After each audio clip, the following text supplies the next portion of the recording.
Hi hello welcome back to your YouTube channel Shri with Pavani. ಇವತ್ತು ನಾನು 1 ಕಪ್ಪು ಮೈದಾ ಹಿಟ್ಟಿನಿಂದ ಒಂದು ಸ್ವೀಟ್ ರೆಸಿಪಿ ಮಾಡಿ ತೋರಿಸ್ತಿದ್ದೀನಿ. ಅದಕ್ಕೆ 1 ಕಪ್ಪು ಮೈದಾ ಹಿಟ್ಟು ತೊಗೊಂಡಿದ್ದೀನಿ. ಅದಕ್ಕೆ ಕಾಯಿಸ್ದಿರ ಇರೋವಂತಹ ಎಣ್ಣೆನ ಅಂದರೆ ಹಸಿ ಎಣ್ಣೆನ 1 ಸ್ಪೂನ್ ಹಾಕ್ಕೊಳ್ತಿದ್ದೀನಿ.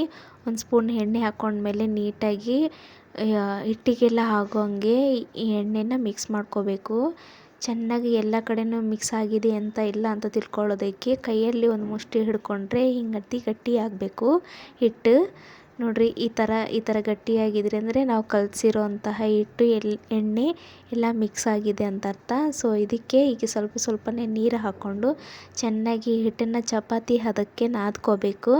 ಸೊ ನೀಟಾಗಿ ಸ್ವಲ್ಪನೇ ನೀರು ಹಾಕ್ಕೊಂಡು ನೀಟಾಗಿ ಹಿಟ್ಟನ್ನು ನಾದ್ಕೋಬೇಕು. ವಿಡಿಯೋ ಕೊನೆ ತನಕ ನೋಡಿ, ಯಾರು ಸ್ಕಿಪ್ ಮಾಡ್ದಿರ ನಾನು ಏನು ರೆಸಿಪಿ ಮಾಡ್ತಿದ್ದೀನಿ ಅನ್ನೋದು ಗೊತ್ತಾಗುತ್ತೆ. ಸೊ ನೋಡಿ ಈ ರೀತಿಯಾಗಿ ಚಪಾತಿ ಹಿಟ್ಟಿನ ಅದಕ್ಕೆ ನಾದ್ಕೋಬೇಕು. ಒಂದು ಸ್ವಲ್ಪ ಚಪಾತಿ ಹಿಟ್ಟಿಗಿಂತ ಸ್ವಲ್ಪ ಗಟ್ಟಿನೇ ಇರಬೇಕು. ಸೊ ಈ ಹಿಟ್ಟೆಲ್ಲ ನಾದ್ಕೊಂಡಾಗಿಂದ ಇದನ್ನು ಆರ್ದಿರ ಯಾವುದೇ ಕಾರಣಕ್ಕೂ ಇದು ಒಣಗಬಾರ್ದು. ಸೊ ಹಂಗಾಗಿ ಮುಚ್ಚಳ ಇಟ್ಕೊಂಡು ಮುಚ್ಚಿಟ್ಕೊತೀನಿ. ಸೊ ನೆಕ್ಸ್ಟ್ ಇದಕ್ಕೆ ಪಾಕ ಬೇಕಾಗುತ್ತೆ. ಯಾವ ಕಪ್ಪಿಂದ ನಾವು ಮೈದಾ ಹಿಟ್ಟು ತೊಗೊಂಡಿದ್ವೋ ಅದೇ ಕಪ್ಪಿ ಅಳತೆಗೆ ನಾನು 1 ಕಪ್ಪು ಸಕ್ಕರೆ ತೊಗೊಂಡಿದ್ದೀನಿ. ಆ 1 ಕಪ್ ಸಕ್ಕರೆನ ಹಾಕ್ಕೊಂಡು ಯಾವ ಕಪ್ಪಿಂದ ಸಕ್ಕರೆ ಹಾಕ್ಕೊಂಡಿರ್ತೀವಿ ಅದೇ ಕಪ್ಪಿಂದ 1 ಕಪ್ಪು ನೀರನ್ನು ಹಾಕ್ಕೊಂಡು ಇದನ್ನು ಕಾಸ್ಕೋಬೇಕು. ಈಗ ಒಲೆ ಮೇಲೆ ಇಟ್ಟು ಇದನ್ನು ಬಿಸಿ ಮಾಡ್ಕೊಳ್ಳೋಣ. ಪಾಕ ಬರೋಂಥ ಅವಶ್ಯಕತೆ ಇಲ್ಲ, ಸ್ವಲ್ಪ ಸಕ್ಕರೆ ಬಿಸಿ ಆದರೆ ಸಾಕು. ನೆಕ್ಸ್ಟ್ ಸಕ್ಕರೆ ಪಾಕ ಬರೋದ್ರೊಳಗಡೆ ನಾವು ಇದನ್ನು ಹಿಟ್ಟು ನಾದಿಟ್ಕೊಂಡಿದ್ವಲ್ಲ, ಇದನ್ನು ನಾದಿಟ್ಕೊಂಡಿರುವಂಥ ಹಿಟ್ಟನ್ನು ಒಂದೇ ಲೆವೆಲಿಗೆ ಕಟ್ ಮಾಡ್ಕೊಳ್ಳೋಣ. ಕಟ್ ಮಾಡ್ಕೊಳ್ಳೋದ್ರ ಉದ್ದೇಶ ಒಂದೇ, ಯಾವುದೇ ಕಾರಣಕ್ಕೂ ದೊಡ್ಡದು ಸಣ್ಣದು ಆಗಬಾರ್ದು ಅಂತೇಳ್ಬಿಟ್ಟು ನಾನು 5 ಭಾಗ ಮಾಡಿಟ್ಕೊಂಡಿದ್ದೀನಿ. ಈಗ ಒಂದನ್ನು ಲಟ್ಸ್ಕೊಳ್ಳೋಣ. ಉಳ್ಕಿದ್ದನ್ನು ಹೀಗೆ ಗಾಳಿ ಆಗದಿರ ನೀಟಾಗಿ ಮುಚ್ಚಿಡೋಣ. ನೋಡಿ ಈ ರೀತಿಯಾಗಿ ಲಟ್ಟಿಸ್ಕೋಬೇಕು. ಲಟ್ಸ್ಕೊಳ್ಳೋದಕ್ಕೆ ನಾನು ಕಾರ್ನ್ಫ್ಲವರ್ ತೊಗೊಳ್ತಾ ಇದ್ದೀನಿ. ಕಾರ್ನ್ಫ್ಲವರ್ ಯಾಕೆ ಅಂದರೆ ಕಾರ್ನ್ಫ್ಲವರ್ ಬಳಸೋದ್ರಿಂದ ಕ್ರಿಸ್ಪಿಯಾಗಿ ಬರ್ತವೆ ಈ ರೆಸಿಪಿ. ಸೊ ಹಾಗಾಗಿ ನೀಟಾಗಿ ರೌಂಡಾಗಿ ಲಟ್ಟಿಸ್ಕೋಬೇಕು. ಭಾಳ ತೆಳ್ಳಗೂ ಅಲ್ಲ, ಹಂಗತಿ ದಪ್ಪನೂ ಅಲ್ಲ, ಆ ರೀತಿಯಾಗಿ ಲಟ್ಟಿಸ್ಕೋಬೇಕು. ಸೊ ಒಂದೊಂದಾಗಿ ಲಟ್ಸ್ಕೊಂಡಿದ್ದೀನಿ. ನೋಡಿ ಲಟ್ಸ್ಕೊಂಡ್ಮೇಲೆ ಎಲ್ಲವನ್ನು ಹೀಗೆ ಲಟ್ಸ್ಕೊಂಡಾಗಿಂದ ಲಾಸ್ಟಿಗೆ ಲಟ್ಸ್ಕೊಂಡಿರೋದಕ್ಕೆ ಈ ರೀತಿಯಾಗಿ 1 ಸ್ಪೂನು ಆಯಿಲನ್ನು ಹಾಕ್ಕೊಂಡು ನೀಟಾಗಿ ಸ್ಪ್ರೆಡ್ ಮಾಡ್ಕೋಬೇಕು. ಯಾವುದೇ ಕಾರಣಕ್ಕೂ ನಾವು ಎಣ್ಣೆನೂ ಜಾಸ್ತಿ ಬಳಸೋಂಗಿಲ್ಲ, ಸ್ವಲ್ಪ ಲೈಟಾಗಿ 1 ಸ್ಪೂನ್ ಹಾಕ್ಕೊಂಡ್ರೆ ಸಾಕು.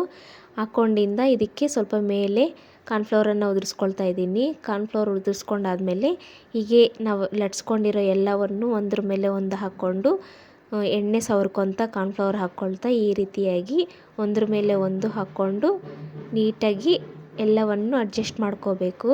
ನಾನು ನೋಡಿ ಒಂದು ದೊಡ್ಡದು ಒಂದು ಸಣ್ಣದು ಹಾಗೆ ಲಟ್ಸ್ಕೊಂಬಿಟ್ಟಿದ್ದೀನಿ. ಆ ರೀತಿ ಮಾಡ್ಕೊಳಕ್ಕೆ ಹೋಗ್ಬಿಡ್ರಿ. ಎಲ್ಲವನ್ನು ಒಂದೇ ರೀತಿಯಾಗಿ ರೌಂಡ್ ಶೇಪಾಗಿ ಲಟ್ಸ್ಕೊಂಡ್ರೆ ಕಟ್ ಮಾಡೋದಕ್ಕೆ ಈಸಿ ಆಗ್ತವೆ.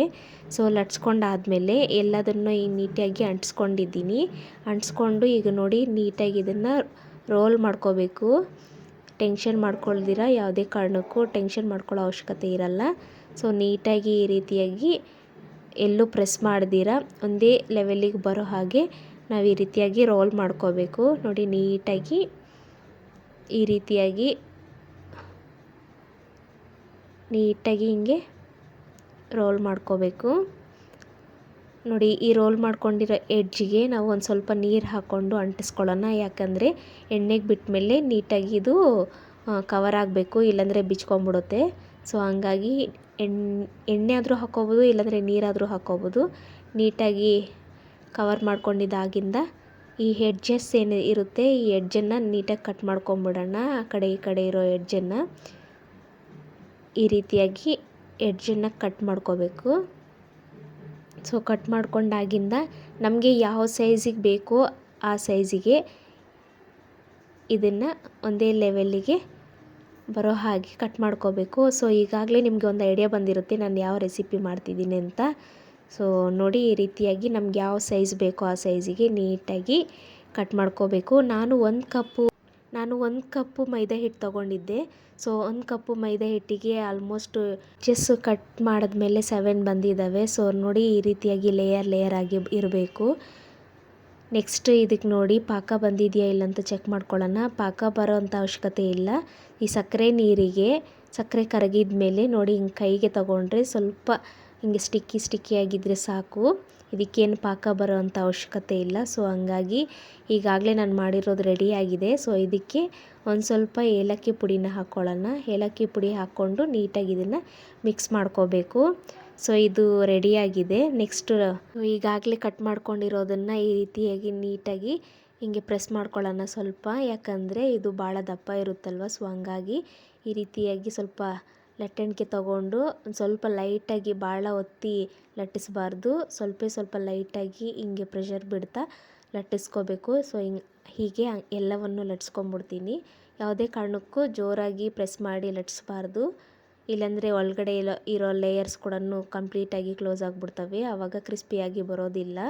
ಸೊ ಹಂಗಾಗಿ ಲೈಟಾಗಿ ಈ ರೀತಿ ಕೈ ಆಡಿಸ್ಕೊತ ಲಟ್ಟಿಸ್ಕೋಬೇಕು. ಸೊ ಇವೆಲ್ಲ ಲಟ್ಟಿಸ್ಕೊಂಡಾಗಿಂದ ಎಣ್ಣೆ ಕಾಯಕ್ಕೆ ಇಡಬೇಕು.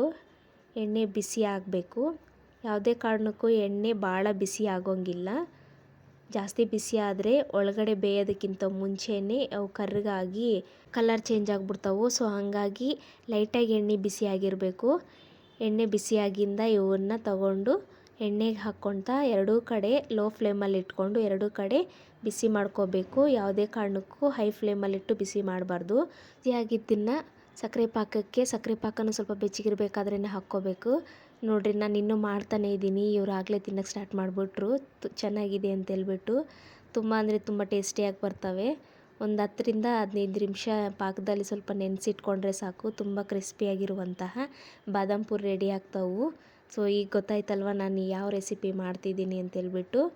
ಸೊ ಇದ್ರ ಹೆಸರು ಬಾದಾಮ್ ಪೂರಿ ಅಂತೇಳ್ಬಿಟ್ಟು. ಒಂದ್ಸಲ ನೀವು ಮನೇಲಿ ಟ್ರೈ ಮಾಡಿ. ಈವ್ನಿಂಗ್ ಸ್ನ್ಯಾಕ್ಸ್ ಆಗಿ ತಿನ್ನೋದಕ್ಕೆ ತುಂಬ ರುಚಿಯಾಗಿರ್ತವೆ. ಸೊ ನೋಡಿ, ಈ ರೀತಿ ಪಾಕದಲ್ಲಿಂದ ತೆಗೆದ್ಮೇಲೆ ಈ ರೀತಿ ಕಾಣಿಸ್ತವೆ. ನಾನು ನನ್ನ ಮಗಳನ್ನ ನಮ್ಮ ಮನೆಯವ್ರನ್ನ ನೋಡಿಕೊಂಡು ಸ್ವಲ್ಪ ಕಲರ್ ಚೇಂಜ್ ಆಗೋವರೆಗೂ ಬೇಯಿಸ್ಕೊಳ್ಳೋಣ ಅಂತಂದರೆ ಇನ್ನೂ ಜಾಸ್ತಿನೇ ಕರ್ಗಾಗ್ಬಿಟ್ವವು. ಸೊ ನಾನು ಮಾಡಿರೋ ರೆಸಿಪಿ ನಿಮ್ಗೆ ಇಷ್ಟ ಆಗುತ್ತೆ ಅಂತ ಅಂದ್ಕೊಂಡಿದ್ದೀನಿ. ಸೊ ಇದಿಷ್ಟು ಇವತ್ತಿನ ವಿಡಿಯೋ. ಬಾಯ್.